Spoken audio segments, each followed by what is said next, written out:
Hello, I'm Shakuntala Santharan in Kuala Lumpur with the top stories on Al Jazeera.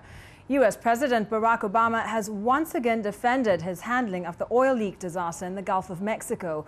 Obama says he's doing everything possible to help those affected and reiterated his belief that BP should provide them with adequate compensation.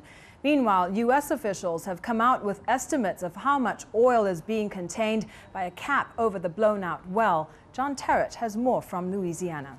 11,000 barrels of oil are being taken to the surface every 24 hours now, up from 1,000, which was the original estimate when the cap was first put into place last Thursday, and 6,000 over the weekend. But the federal authorities recommend anywhere between 12 and 25,000 barrels a day are flowing into the Gulf, and so that means at best that BP is picking up somewhere between 40 and about 80% of the oil. They're aiming for 90%, of course, but it'll be a long time before they achieve that. They've yet to close 3 of the vents on the top hat cap, which is in place, sucking up the oil, and they announced on Monday that they'll be moving a bigger cap into place to suck up more of the oil and moving in bigger ships to the surface to get even more of it. Well, Israel's military has announced it will conduct its own internal inquiry into the storming of an aid flotilla bound for Gaza last Monday that killed 9 activists. The operation has led to an increase in international pressure on Israel to end its blockade of the Strip, with U.S. Vice President Joe Biden saying the status quo in Gaza is unsustainable.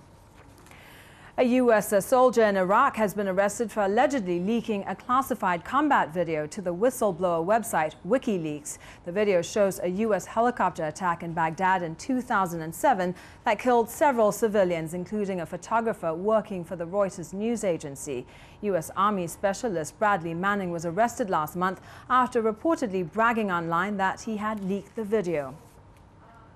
Police in the southern Mexican state of Guerrero have found 55 bodies in an abandoned mine, suspected of being used by drug gangs as a dumping ground for their victims. The area near the tourist town of Taxco contains hundreds of silver mines, and authorities are now looking for other possible mass graves. Well, remember, you can always get more news on our website, aljazeera.net/English.